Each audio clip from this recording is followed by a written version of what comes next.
नमस्कार, खबरें हिमाचल की में आप सभी का स्वागत है। मैं हूं आपके साथ ऋतुश्री पथरिया। नजर डालेंगे हिमाचल की बड़ी खबरों पर। बीजेपी हिमाचल प्रदेश द्वारा प्रेस मीट का आयोजन किया गया। इस प्रेस मीट में मुख्य रूप से केंद्रीय जल शक्ति मंत्री और खाद्य प्रसंस्करण उद्योग मंत्री प्रहलाद पटेल मुख्य अतिथि के रूप में उपस्थित रहे।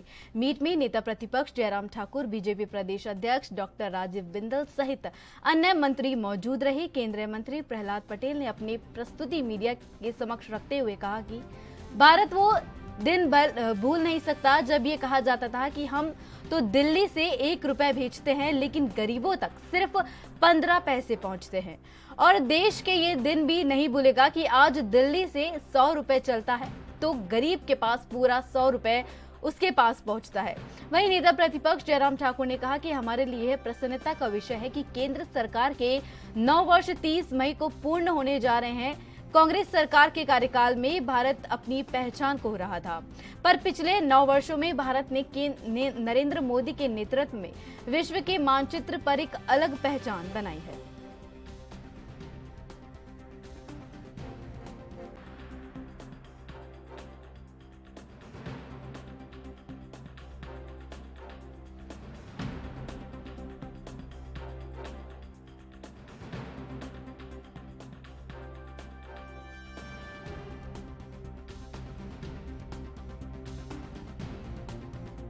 ये इस रोड मैप को जो 9 साल का हमारी उपलब्धियां थी, उन सबको हिमाचल की राजधानी में आप सबके बीच में रखने का मुझे अवसर मिला है।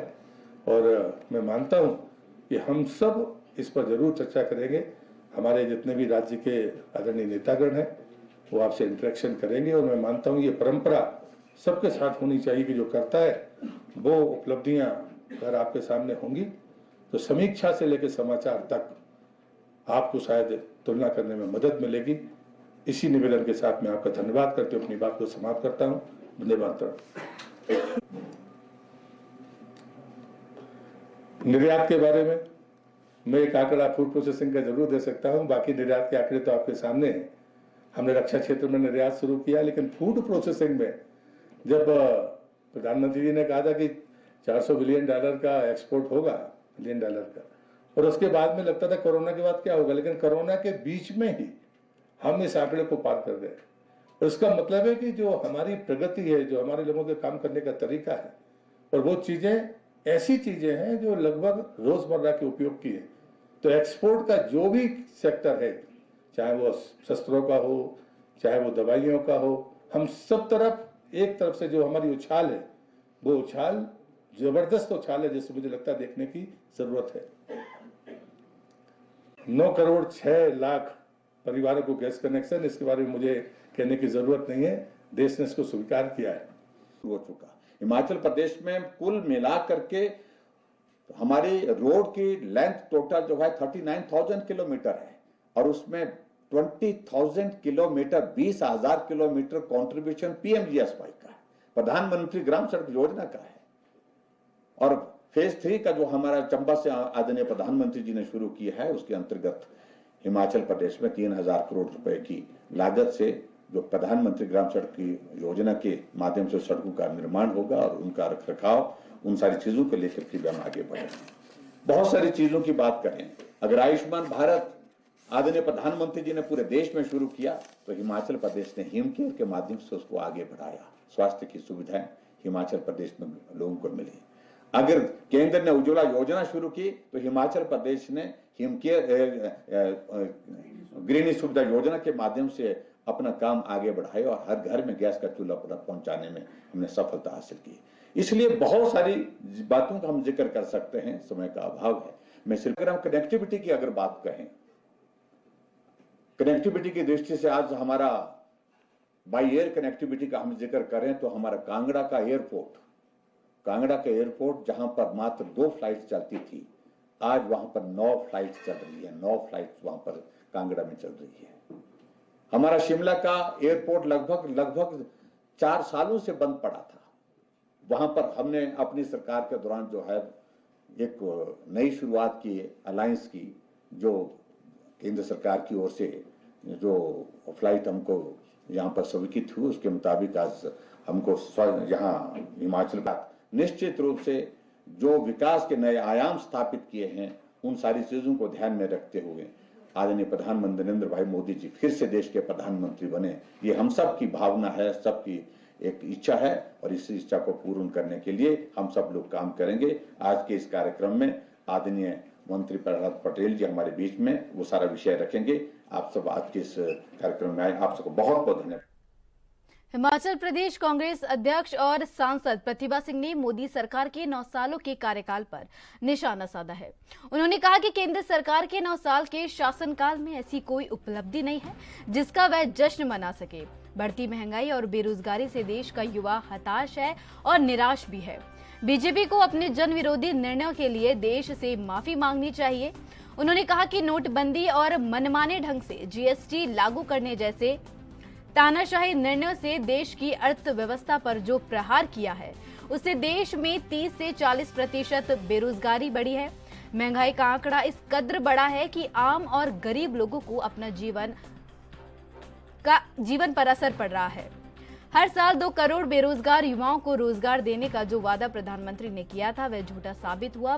प्रतिभा ने कहा कि बीजेपी के 9 साल के शासनकाल में जिस प्रकार लोकतंत्र का हनन हुआ है, उसके लिए देश बीजेपी को कभी माफ नहीं करेगी।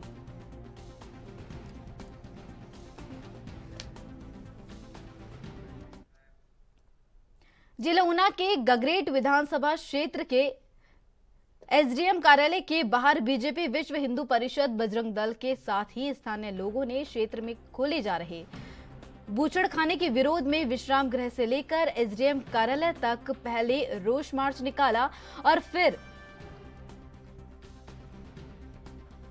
बूचड़खाने के विरोध में नारे लगाए। इस मौके पर पूर्व विधायक राजेश ठाकुर ने कहा कि क्लोह गांव में खुलने जा रहे बूचड़खाने के विरोध में हमने ये प्रदर्शन किया है और एसडीएम के माध्यम से राष्ट्रपति द्रौपदी मुर्मू, हिमाचल के सीएम सुखविंदर सिंह सुक्खू और उपायुक्त ऊना से मांग की है कि गगरेट विधानसभा क्षेत्र क्लोह के कुछ लोग बूचड़खाने खोलने जा रहे हैं, जो कि निकट भविष्य में क्षेत्र में अप्रिय घटनाओं और अपराध और बीमारियों को जन्म देगा। ये कत्ल खाना सनातनी लोगों की आस्था को आहत करता है और आस्था के विपरीत उन्होंने बताया कि भविष्य में इसके लिए दुष्प्रभाव होंगे और इस स्थानों पर धार्मिक स्थान भी है। पूर्व विधायक ने कहा कि वो इस तरह का पाप देवभूमि में नहीं होने देंगे।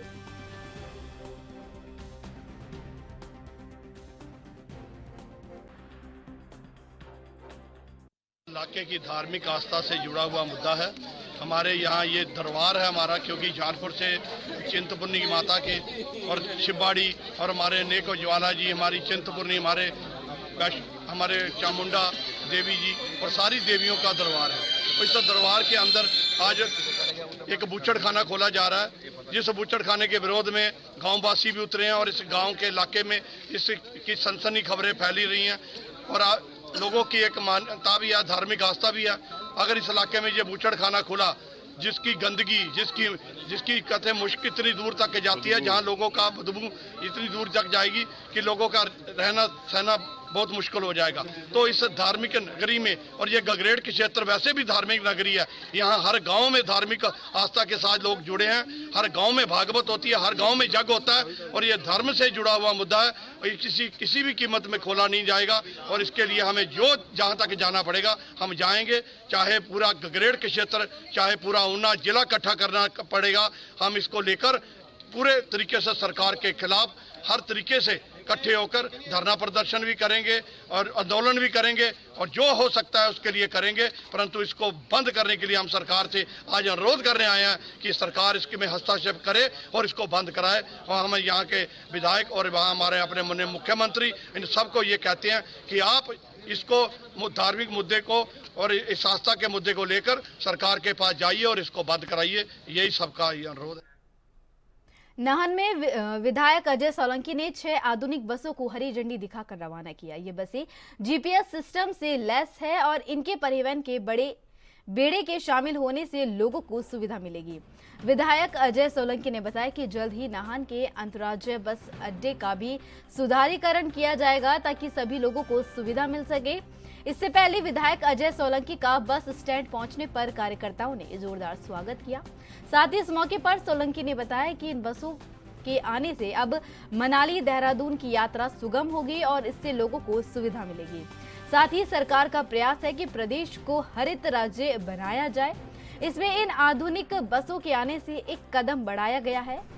आगे उन्होंने कहा कि जल्द ही नाहन बस स्टैंड का सुधारीकरण कार्य भी शुरू किया जाएगा।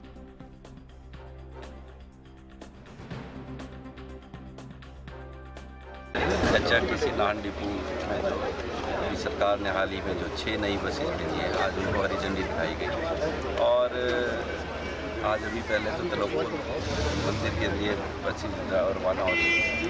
उसके बाद जो 6 बसेस है, 2 बसेस मणिकरण, 2 बसेस मनाली और 2 बसेस जो है कोटा दिल्ली के लिए चलाई जाएगी।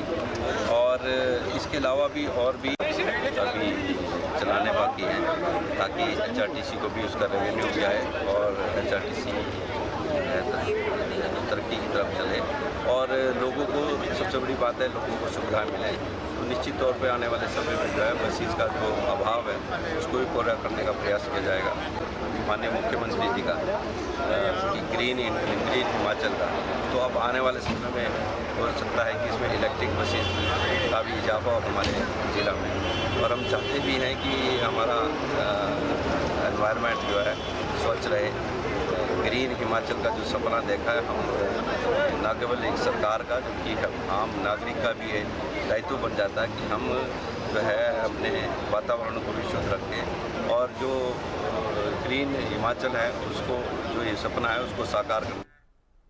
हिमाचल प्रदेश के राज्यपाल शिव प्रताप शुक्ला ने राजभवन में हिमाचल प्रदेश के सोलन के रहने वाले विख्यात पर्वतारोही बलजीत कौर को सम्मानित किया।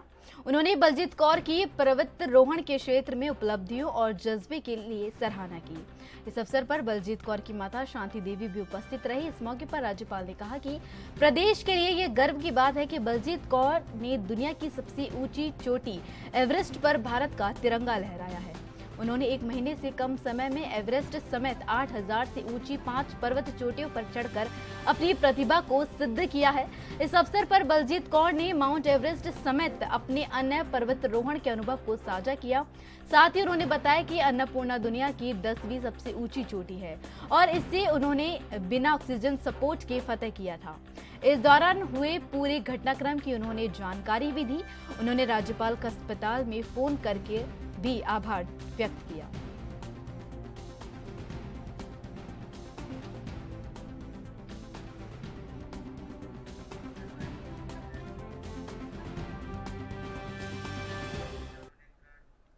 हिमाचल प्रदेश सरकार की ओर से प्रदेश के सरकारी स्वास्थ्य संस्थानों में तैनात डॉक्टरों के एनपीए को अचानक से रोकने के फैसले से हिमाचल प्रदेश चिकित्सक संघ आक्रोश में आ चुका है और प्रदेश सरकार के इस फैसले को अपने साथ हुई ज्यादती बता रहा है, जिसके एवज में इन डॉक्टरों की ओर से प्रदेश भर में काले बिल्ले लगाकर पेन डाउन स्ट्राइक की जा रही है। इसी कड़ी में कांगड़ा के भी तमाम सरकारी स्वास्थ्य संस्थानों में हिमाचल प्रदेश चिकित्सक संघ के सदस्य डॉक्टर की ओर से आज 9:30 बजे से लेकर 11 बजे तक हड़ताल की गई। इस दौरान स्वास्थ्य संस्थानों में अव्यवस्था का आलम देखा गया। कांगड़ा के दूरदराज के क्षेत्रों से पहुंचे मरीजों और तीमारदारों को इस बीच काफी परेशानियों का सामना करना पड़ा। तो साथ ही जहां विभिन्न चिकित्सकों के ओपीडी कैबिनों के बाहर मरीजों की लंबी लंबी कतारें लगी रही, तो वहीं बीमारियों से परेशान होकर उनसे निजात पाने अस्पतालों में पहुंचने वाली मरीजों को काफी तकलीफों का सामना करना पड़ा।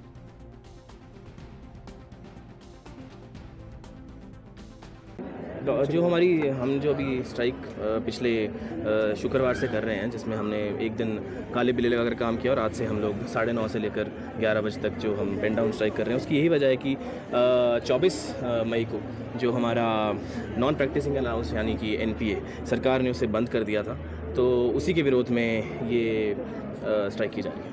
बिल्कुल, मुझे लगता है कि ये एक बिल्कुल जनहित में जारी किया गया निर्णय नहीं है, क्योंकि जो हमारा ये जो एनपीए भत्ता है, जो ये हमें डॉक्टरों को इसलिए दिया जाता था क्योंकि हमारा जो कोर्स होता है एमबीबीएस का, वो तकरीबन 5.5 से 6 साल का एक लंबा कोर्स होता है, जिसमें हमारी जो सरकारी नौकरी है वो काफ़ी लेट लगती है, तो उसको एक प्रोत्साहन राशि के रूप में दिया जाता है। तो अगर इसको काट दिया जाएगा तो हमारे जो नए आने वाले डॉक्टर, उनका मनोबल को तो ठेस पहुँचेगी, बल्कि उनका जो रुझान है वो प्राइवेट प्रैक्टिस की और सर, हमें तो इस चीज़ के बारे में बिल्कुल भी पता नहीं था कि क्या हो रहा है क्या नहीं हो रहा है। हम तो सुबह से आए है यहाँ पे 8 साढ़े 8 बजे के आए हुए हैं ताकि जल्दी लाइन में लग के हमारा नंबर लग जाए, हम भी अपने काम पे निकले। तो मुझे अपनी मदर की डायबिटीज़ की जो दवाई है वो रिपीट करवानी थी। तो जैसे यहाँ पे पहुँचे बहुत सारी भीड़ थी और डॉक्टरों का समूह भी बाहर खड़ा था, हमें पता नहीं था क्या था। एक दो डॉक्टर से पूछा, उन्होंने पूछा कि कोई हमारी स्ट्राइक है, बट इतना ज़्यादा पता नहीं लगा स्ट्राइक किस चीज़ की है। बट जैसे ही बाहर आए, जैसे मीडिया पहुँचे तो हमें पता लगा कि एनपीए की स्ट्राइक है। तो अब हम इस चीज़ में ये देख रहे हैं कि स्ट्राइक तो इनकी एनपीए की है, बट जो लोग हैं बेचारे बहुत दूर दूर से आए हुए हैं, बहुत बुजुर्ग लोग हैं, बच्चों के साथ आए हुए हैं, बहुत परेशान हो रहे हैं, इतनी धूप लग रही है। तो कुछ लोग खाली पेट भी आए हुए दवाइयों के लिए, तो सबको परेशानियों का सामना करना पड़ रहा है। तो इस केस में मैं ये बोलना चाहूँगा कि थोड़ा सा डॉक्टरों को भी समझना चाहिए, क्योंकि मरीज़ बहुत दूरों से आए हुए हैं और बेचारे खाली पेट बैठे हुए हैं, कुछ दवाई के लिए आए हैं तो कुछ चेकअप के लिए आए हुए हैं। तो बोल रहे हैं कि 11 बजे तक चलेगी और जब तक ये इनकी सुनवाई नहीं होती है तो एनपीए बहाल करवाने को लेकर प्रदेश भर में डॉक्टरों ने करीब 1.5 घंटे की पैन डाउन स्ट्राइक शुरू कर दी है। इसी कड़ी में प्रदेश के सबसे बड़े औद्योगिक क्षेत्र बीबीएन के नालागढ़ अस्पताल में भी डॉक्टरों ने काले बिल्ले लगाकर अस्पताल के बाहर मौन प्रदर्शन किया, जिसे लेकर मरीजों और उनके परिजनों को काफी परेशानियों का सामना करना पड़ा। वहीं डॉक्टरों का कहना है कि जब तक सरकार इसे दोबारा बहाल नहीं करती तब तक प्रदर्शन जारी रहेगा।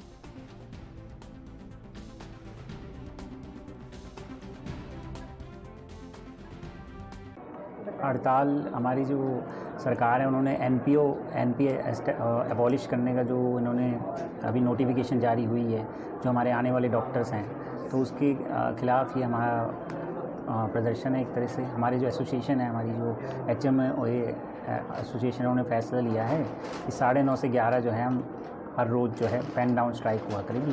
तो उसी के चलते हमने स्ट्राइक करेंगे। आगे तो हमारे एसोसिएशन आगे निर्णय लेगा कि स्ट्राइक को और आगे बढ़ाया जाएगा। फिर अभी तो 2-2 घंटे स्ट्राइक हो रही है, फिर उससे आगे जो है जैसे फैसला होगा तो आपको। हिमाचल प्रदेश में डॉक्टर पेन डाउन स्ट्राइक पर चले गए हैं, जिसके चलते सुबह 9:30 बजे से लेकर 11 बजे तक डॉक्टर ओपीडी में नहीं आए। इससे राज्य के अधिकांश मेडिकल कॉलेज और अस्पतालों में मरीजों को सुबह के वक्त परेशानियों का सामना करना पड़ा।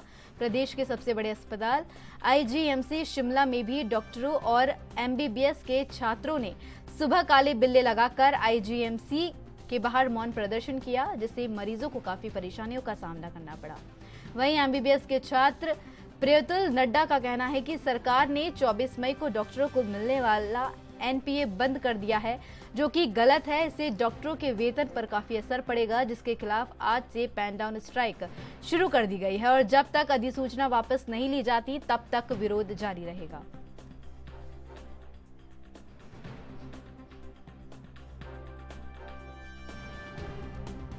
जो आज पेन डाउन स्ट्राइक की गई है, आज जैसा कि आप सभी जानते हैं 24 तारीख को हिमाचल प्रदेश सरकार की ओर से एक अधिसूचना जारी की गई थी, जिसमें हमारा जो डॉक्टर्स का जो न्यूली अपॉइंटेड डॉक्टर्स होंगे उनका जो NPA है वो बंद करने की घोषणा की गई थी। जो हमारा जो NPA होता है वो हमारी वेतन का 20% जो कि एक बहुत बड़ा हिस्सा होता है वो बनाता है। अगर वो NPA कम कर दिया जाएगा तो हमारे जो वेतन है वो बहुत ज़्यादा उसमें गिरावट देखने को मिलेगी, जिससे हमारे जो न्यूली अपॉइंटेड डॉक्टर्स हैं जो पेरिफेरी में सर्व करते हैं, जहाँ पे सबसे ज़्यादा ज़रूरत होती है डॉक्टर्स की, दूर दराज के इलाकों में डॉक्टर्स सर्व करते हैं, अगर उनको 20% की उनकी तनख्वाह में कटौती की जाएगी तो महज उनकी तनख्वाह जो है वो 30 से 35 हज़ार के बीच में रह जाएगी, जो कि एक बहुत ही कम है। एक डॉक्टर को भी फाइनेंशियल स्टेबिलिटी की ज़रूरत होती है। अगर आप 30 से 35 हज़ार महज उसको वेतन मिलेगा 5.5 साल के एक रिगरस कोर्स करने के बाद, तो उसके मनोबल के लिए बिल्कुल भी सही नहीं है। तो जिसका जो खामियाजा है वो आम जनता को भी देखने को मिलेगा, क्योंकि जो सर्विसेज अगर हैम्पर होंगी तो जो उसका सीधा इम्पैक्ट है हमारी सर्विसेज पे जाएगा। और इसलिए हम ये स्ट्राइक पर आज आए हैं। पेन डाउन स्ट्राइक है, 9:30 से 11 बजे तक हम हमारी जो OPDs हैं और हमारी क्लिनिकल क्लासेज हैं वो सारी बंद रहेंगी। हम सरकार से यही गुहार लगाना चाहते हैं कि जो हमारी मांगे हैं, जो NPA है वो जल्द से जल्द रिस्टोर किया जाए, और जो 24 तारीख की अधिसूचना है जो ना डॉक्टर्स के हित में है, ना प्रदेश की जनता के हित में, ना प्रदेश के हित में है, उसको जल्दी से जल्दी नल एंड वॉइड घोषित किया जाए। देखिए, हम भी बिल्कुल नहीं चाहते किसी भी तरह की स्ट्राइक पर जाएं, बट अगर हमें सरकार हमारे जो राइट्स हैं वही नहीं देगी तो हमारे पास और कोई दुर्भाग्यपूर्ण वश हमारे पास और कोई चारा नहीं बचता है। हम भी बिल्कुल नहीं चाहते कि जनता को किसी भी तरह की कोई। ग्राम पंचायत सहारन और गुवाड़ का एक प्रतिनिधि मंडल जिला परिषद सदस्य मनोज कुमार की अगुवाई में ADM चंबा से मिला। इस दौरान उन्होंने एक ज्ञापन मुख्यमंत्री सुखविंदर सिंह सुक्खू को भेजा। इस ज्ञापन के माध्यम से उन्होंने ग्राम पंचायत सहारण के अंतर्गत आते सीनियर सेकेंडरी स्कूल रान के डीनोटिफाई होने पर नाराजगी जाहिर की। उन्होंने बताया कि यह स्कूल पूर्व सरकार के कार्यकाल में पूर्व मुख्यमंत्री जयराम ठाकुर स्तरोन्नत हुआ था। इस विद्यालय के खुलने से सराहन और गुवाड़ पंचायत, जिसकी आबादी लगभग 6000 है, इसको फायदा हो रहा था। इस विद्यालय के न होने से मजबूरन 10 किलोमीटर दूर से जाना पड़ रहा था, परंतु इस कॉलेज के स्तरोन्नत होने से इन्हें काफी लाभ पहुंच रहा था। कई सरकारें बनते ही जैसे ही संस्थान डिनोटिफाई होने लगे थे, उस समय स्थानीय लोगों ने चंबा सदर विधायक के माध्यम से अवगत कराया था कि हमारे इस विद्यालय को बंद न किया जाए, मगर शनिवार को जब इसकी अधिसूचना जारी हुई तो काफी दुख हुआ।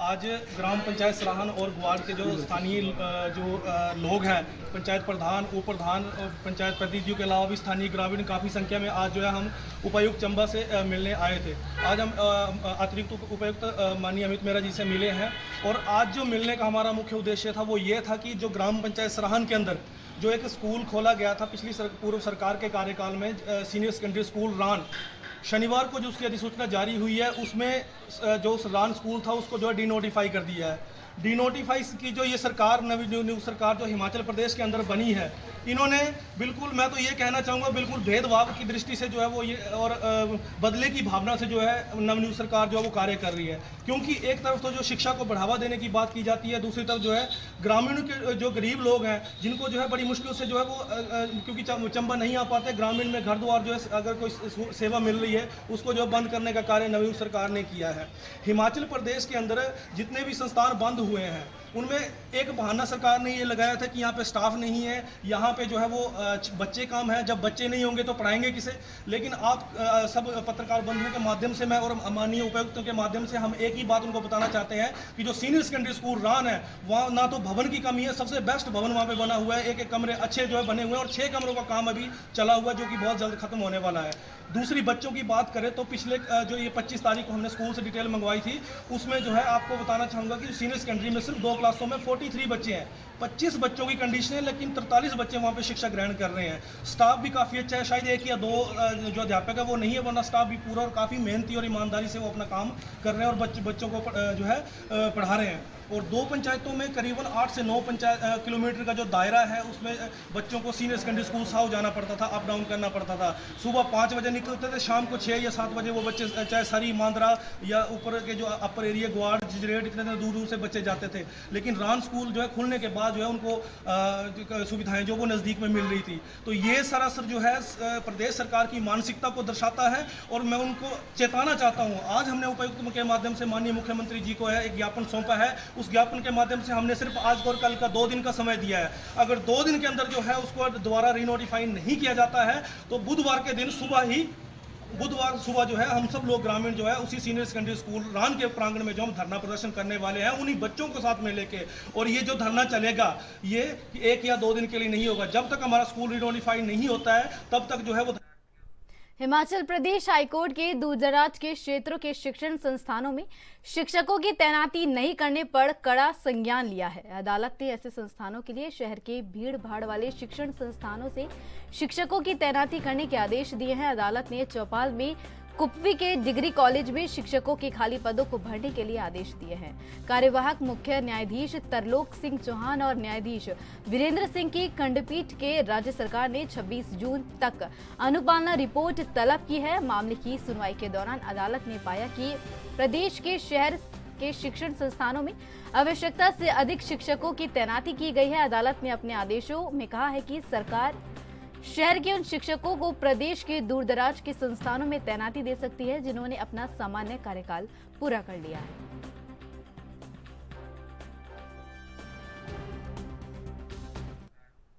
ग्राम्फू काजा सड़क सीमा सड़क संगठन ने बहाल कर दी है। बर्फबारी के चलते यह सड़क 18 अक्टूबर को यातायात के लिए बंद हो गई थी। इसकी बहाली का कार्यकाल सीमा सड़क संगठन के 21 मार्च को शुरू किया गया था। मार्ग की बहाली में संगठन के जवानों को कई दिन लग गए थे। कुजम जोत सहित उसके आसपास और बातल से आगे किमी 165 के बीच 1 किमी के दायरे के फैले हिमखंड हटाने से बीआरओ जवानों को खूब पसीने छूटे। सीमा संगठन का लक्ष्य था कि 22 मई तक इस सड़क को यातायात के लिए बहाल किया जाए, लेकिन इस और मई में अधिकतर समय मौसम खराब है और कई हिस्सों में हिमखंड के बीआरओ की परेशानी भी खूब बढ़ाई गई है। सीमा संगठन 108 के अधीन कुंजम दर्रों के रास्ते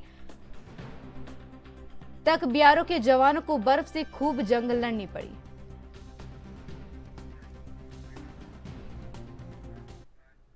और खबरें हिमाचल की में मेरे साथ इतना ही। देश विदेश की तमाम और अहम खबरों के लिए देखते रहिए ANB न्यूज़। नमस्कार।